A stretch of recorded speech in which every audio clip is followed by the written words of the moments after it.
Maharana Pratap inter college Maharajganj के कक्षा 10 के विद्यार्थियों को आज मैं मेंसुरेशन यानी ठोस ज्यामिति पढ़ाने जा रहा हूँ।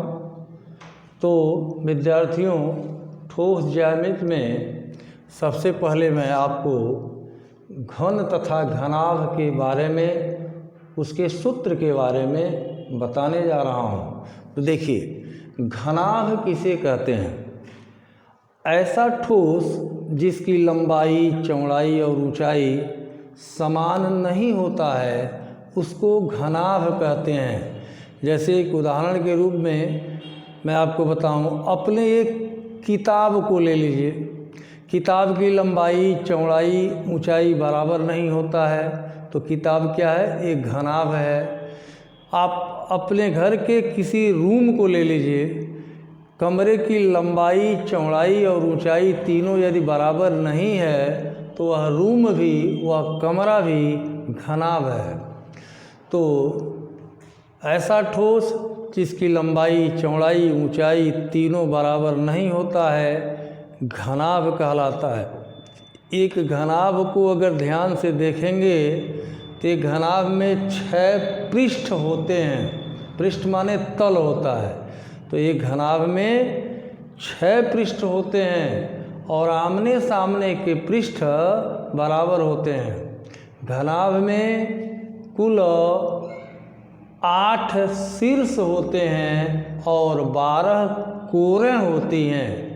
आप अपने किताब को उठाइएगा और किताब में देखिए कितने शीर्ष अर्थात कितने कोण बन रहा है, गिनेंगे तो 8 शीर्ष पाएंगे और कितनी कोरें बन रही हैं वो भी गिनेंगे तो 12 कोरें पाएंगे।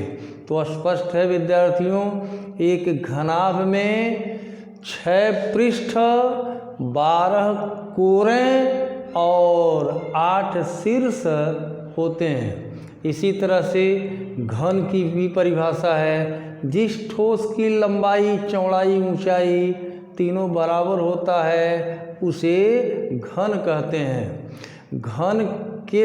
घन में भी 6 पृष्ठ होते हैं और सभी पृष्ठ समान होते हैं। घन में भी 12 कोरें और 8 शीर्ष होते हैं। और देखिए, मैं घन और घनाभ के सूत्र के विषय में बता रहा हूँ।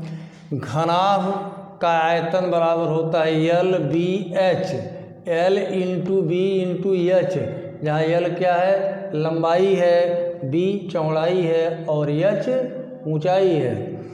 घनाभ का संपूर्ण पृष्ठ बराबर होता है 2 into LB plus BH plus HL और घनाभ का विकर्ण बराबर होता है करड़ी में L square plus B square plus H square.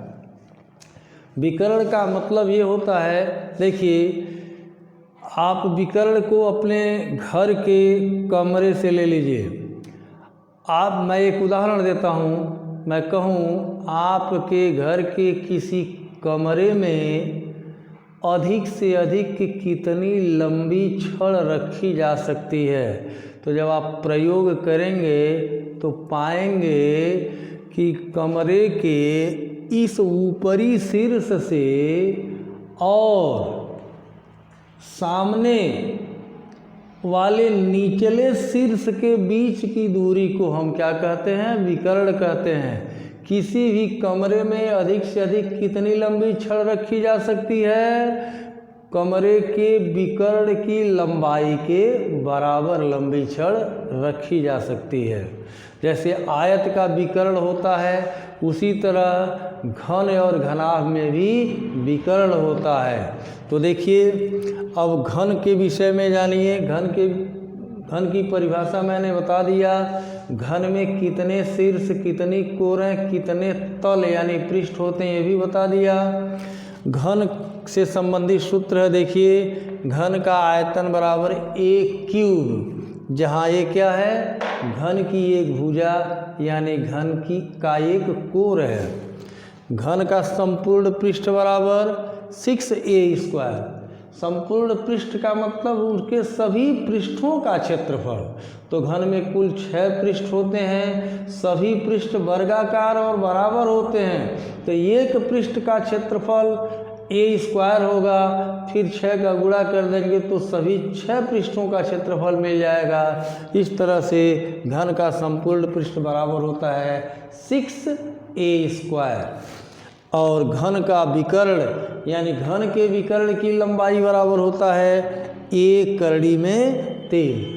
तो आज मैं आपको घन और घनाभ के विषय में बताया, घन और घनाभ के सूत्र के विषय में बताया। अगले दिन शंकु, बेलन और गोला के संदर्भ में आपको बताया जाएगा। धन्यवाद।